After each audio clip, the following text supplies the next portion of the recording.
बातमीतील घटनेच्या वास्तविकतेची तुलना थेट पाहत रहा सांगली अपडेट। वाडेगड अशा महायुतीच्या अधिकृत उमेदवार सुरेश खाडेजी आणि आता ते मंत्री देखील आहेत। किती टर्म आहे? 5वी टर्म मध्ये याच्यापेक्षा काय परमनंट आमदार पाहिजे? त्यांच्या प्रचारार्थ आयोजित या सभेला मंचावर उपस्थित आमच्या प्रदेशाच्या नेत्या, महिला मोर्चाच्या अध्यक्ष म्हणून ज्यांनी काम पाहिलं आणि मी लहानपणापासून त्यांना पाहते आहे तशाच दिसतात त्या तरी नीताताई केळकर, जिल्ह्याचे सांगलीचे अध्यक्ष दीपक शिंदे, शहराचे अध्यक्ष प्रकाश जाम, उमेश पाटील या बेडकचे इथे बेडकला आले। काल मी बुलढाण्यात होते। सिंदखेड राजाचे माझे सासरे सिंदखेड राजाचे आणि माझ्या भावाचा सासर बेडक, त्याच्यामुळे मी आज विचार केले होते की कालचा गोंधळ जास्त होता, आज जरा शांत असेल। कालच्या पेक्षा आज जास्त गोंधळ होता। मला सगळे आता म्हणायला लागले, आम्ही धनुला सांगितलं होतं काही जरी झाल्या तर हेलिकॉप्टरने झाल्या पाहिजे, मिळवून काढली पाहिजे। त्यांचे फॅमिली मिळवणे पण होते। आता मी त्याला एवढं लहान पाहिले आहे ते नाही पक्षात आहेत आपल्या ते होते वाटतं तिथे का खूप छोटं पाहिलेलं आहे मी आता इतके वर्ष झाले। आणि आज बेडकमध्ये आले इथे मी मुंडे साहेबांची एक कहाणी सांगितली मला गाडीमध्ये का की मुंडे साहेबांनी देवीच्या या मंदिरात एक नवस केला असं त्यांचं म्हणणं आहे आणि मग त्यांनी येऊन ते इथे फेडला। आता मला कळेल मी काय नवस करू। मुंडे साहेबांनी नवस केला, मी काय नवस करू?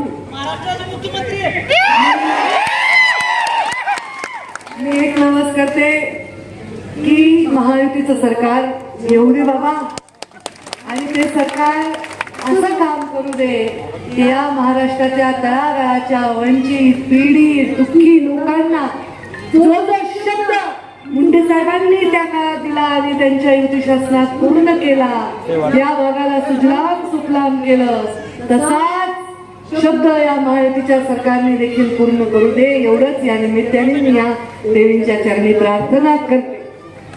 खरं तर ही सभेची गरजच नव्हती। या सभेमध्ये तुम्ही काही सुरेश खाडे साहेबांना मत देणार नाही असं काही नव्हतं हो कर्मटे। आता सर तुम्ही वर आला तर माझं दर्शन घेतलं, मी लहान आहे तर तुम्ही दर्शन घेतलं, तुम्ही मला ताई तुम्ही माझी आई आहेत, म्हणजे मला खरं वाटतं की माझं वय जरी लहान असलं तरी खूप लोक मला मान देतात की किती मोठी पुण्याई आहे। आणि मी आता ते सगळे व्यवस्थित तुमचं फार मोठा हातभार आहे असं मला सांगितलं बोलायचं। तुम्ही आता इथं सभा घ्यायची गरज नव्हती का मत तुम्ही सुरेश खाडेंना देणारच होता, पण तुम्ही ब्लॅकमेल करतात, सगळ्या ठिकाणी ब्लॅकमेल करतात। आमच्या ताईला आला मत आम्ही देणार आहे, आम्हाला ताईला बघायचं। आणि या दसरा मेळाव्यानंतर तर एवढ्या लोकांनी मला फोन केले की यावेळी प्रचाराला तुम्ही यावंच लागते।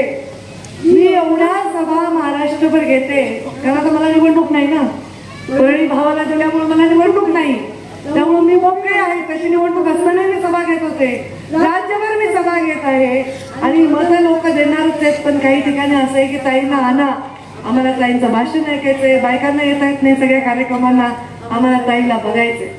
एवढे फुलं टाकले तुम्ही माझ्या अंगावर, मला ओळखू तरी येईल का मी तुम्हाला? इतकं जेसीबीनी फुलं, हाताने फुलं, सगळ्या महिला रांगेत उभ्या असतात, त्यांच्या हातात फुलं दिले की त्यांना एवढंच माहित असतं ताई आल्या की ते फुलं टाकायचे, ते मन लावून नेम धुवून बसलेले असतात। त्यांना टाकायचे म्हणल्यावर त्यांना हे नाही लक्षात येतं की ते व्हायचे माझ्या फटाफट मुलांचा मारा। आणि लोकांना खोटं वाटेल की इतकं प्रेम लोकांचं आहे की फुलांचा मारा। माझ्या शिवशक्ती परिक्रमा जी मी केली, महाराष्ट्रातल्या सगळ्या ज्योतिर्लिंग आणि शक्तीपीठांमध्ये गेले, त्या शिवशक्ती परिक्रमे झाल्यानंतर माझ्या सगळ्या अंगावर नीळ उठले होते। नीळ कसे? फुलं मारल्याने। फुलं मारायचे पोरं लहान लहान जेसीबी म्हणून त्याला पण फुलं मारायचे। मी म्हणाले पाकळ्या मारा, नाही नाही पाकळ्या कमी होतात, फुलांना आम्हाला मारायचे। अक्षरशः माझे काळे निळे सगळ्या अशा फुलाचे वरण पडले होते। आणि हे प्रेम आहे तुमच्या सगळ्यांचं, हे पुण्य आहे मुंडे साहेबांचं। किती किती मला आज आनंद वाटतो की हे लोकांचं प्रेम आहे. खरं सांगू, राजकारणात एवढं प्रेम मिळवणं सोपं नाही. राजकारणामध्ये जे बोलेल ते करणं सोपं नाही. राजकारणामध्ये आपलं सगळं नाव, आपलं आपण असं एक आदर्श बनून राहणं सोपं नाही आजकालच्या काळात. एक तर मीडिया एवढा स्ट्रॉंग झालाय, सोशल मीडिया स्ट्रॉंग झालाय, मोबाईल झाले, कोणी पण आपण बोलतोय, लिहितोय, छापतोय की लगेच सगळे बूम घेऊन तुमच्या मागे. त्यांना आपण चांगलं काम करतोय देखवत नसतं लोकांना सुद्धा. आणि त्यामुळे असं प्रेम, एवढं कौतुक, हे खरंच माझ्यासाठी फार मोठं भाग्य आहे. नरेंद्र मोदींच्या नेतृत्वाखाली काम करायला मिळालं हेही फार माझं मोठं भाग्य आहे.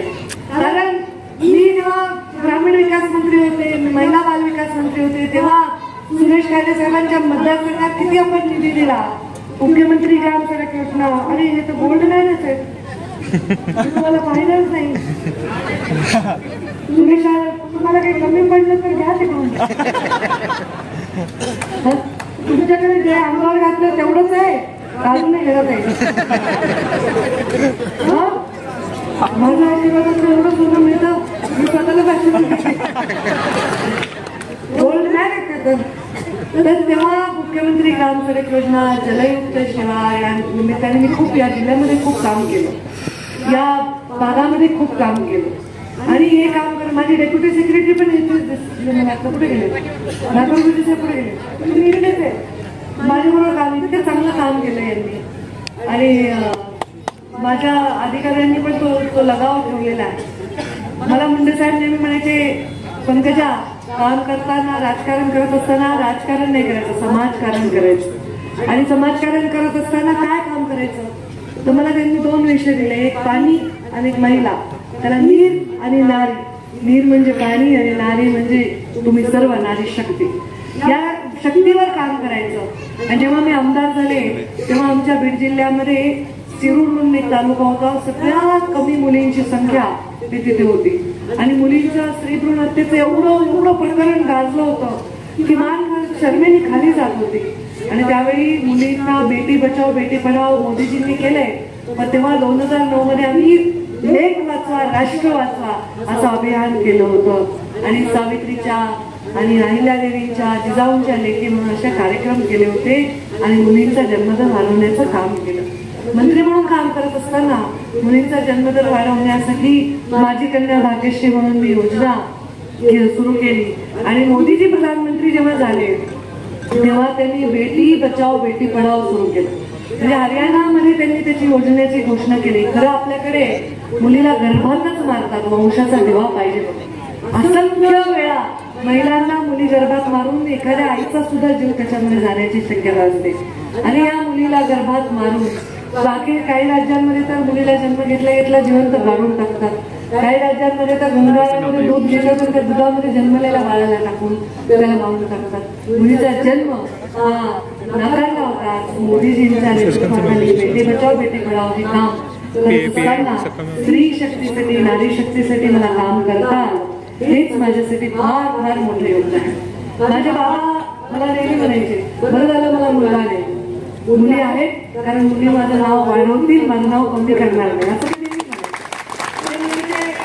कधी झालं सभेमध्ये एखाद्याला उठवून विचारायचे, एका सभेमध्ये विचारला, उठ तुला किती लेकर आहेत? तो मला 4 मुली आणि 1 मुलगा.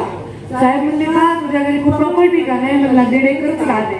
कशाला पाहिजे तुला एवढे लेकर? पोचता येत नाहीये. नाही मग मला साहेब माझ्या अंतिम संस्कार कोण करते? त्या सभेत साहेबांनी सांगितलं होतं, मला मुलगा नाही तर माझा अंतिम संस्कार माझी लेख करेल. आणि मी या हाताने मुले साहेबांचा अंतिम संस्कार केला. कारगिल आणि महिन्याच्या या देशामध्ये टीका झाली की पंकजात मुलगी कुठे अंतिम संस्कार करते का? पण माझ्या वडिलांनी मला असं वाढवलंय का मला कधी वाटत नाही की मी एक स्त्री आहे आणि कोणापेक्षा कमी आहे.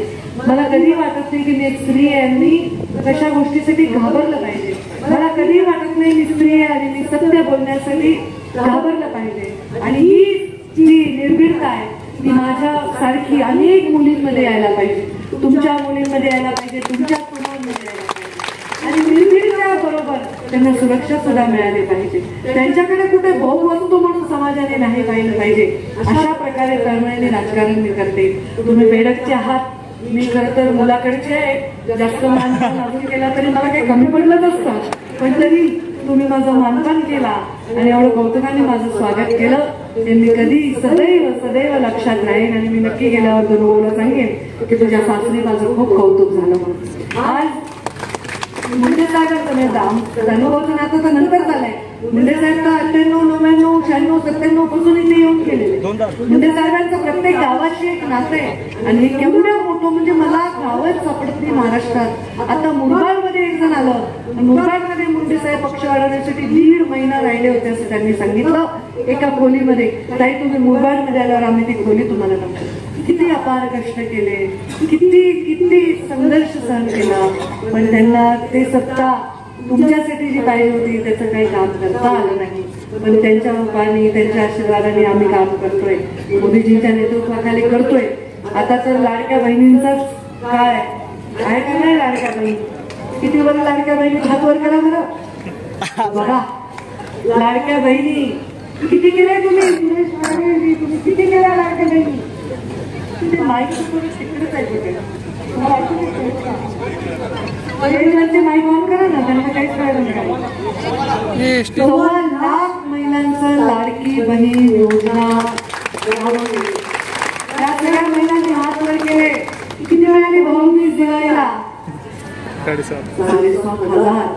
सगळा भाऊ किती देतो? 1,000, 500, 1,000, 500च्या वर नाही. अख्खा महाराष्ट्र फिरले. करोडपती भाऊ असताना 1,500 म्हणाले. 1,500 म्हणजे वर्षाला एकदा भाऊने दिला, बाकी पूर्वी दिला. भाऊ 1,500 देतो.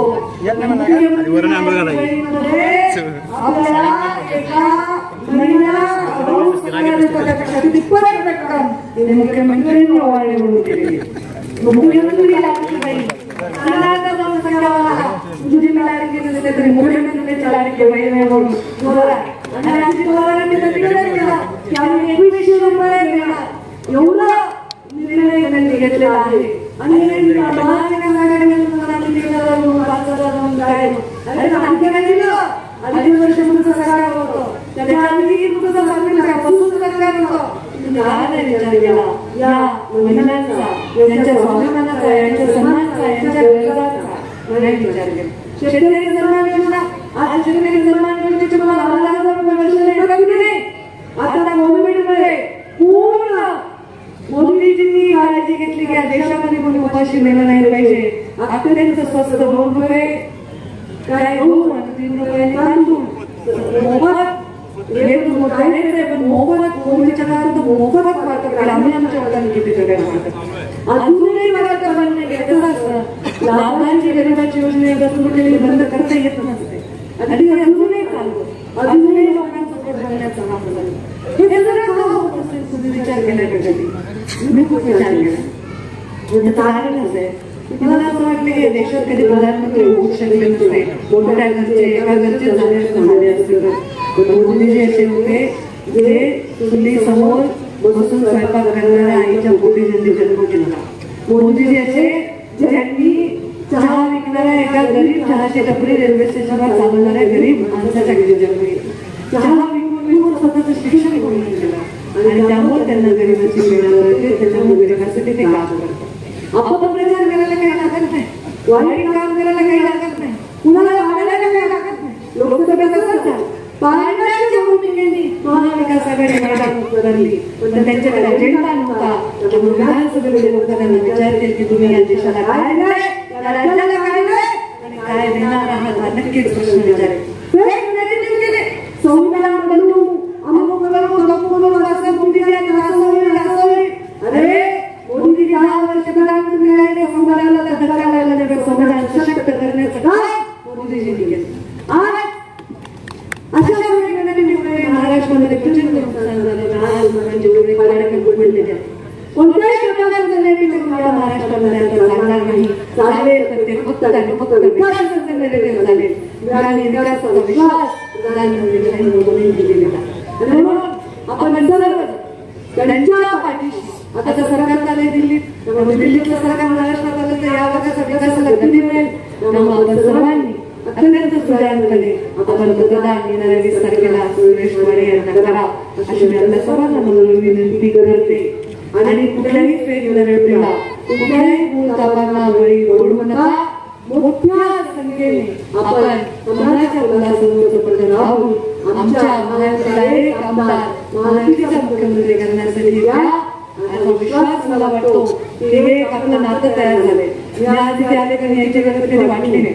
मला वाटतं आपलंच भाव आहे, आपलेच घरचे लोक आहेत, कशाला इथे वेळ द्यायचा. मी म्हणलं ना लोकांची इच्छा आहे ताईला बोलायचंय. तुम्ही म्हणल्याने तुम्ही मदत देणार नाही, तुम्ही मदत देणारच नाही. तुम्हाला काम आहे, तुम्हाला सन्मान देणं. तुमच्यासमोर हात जोडून माझ्या महायुतीसाठी मत मागतो आणि त्याच्यासाठी मी तुम्हाला सर्वांचे आशीर्वाद मागण्यासाठी इथे उभे आहे. तर माझा राजकारणातला प्रवेश खूप नंतर आहे. पण सुरेश काळेंचा 5वी टर्म आहे, 5वी टर्म म्हणजे माझ्या आधी ते माझी 4थी असती, माझ्या आधी ते 5 वर्ष राहिलेले आमदार. आणि मुंडे साहेबांनी त्यांना पहिल्यांदा तिकीट दिलेलं होतं. त्यांच्यावर फार जीव होता मुंडे साहेबांचा. त्यांच्या पाठीमागे मुंडे साहेबांचा फोटो आजही आहे. म्हणजे असं नाही की आज निवडणूक आहे.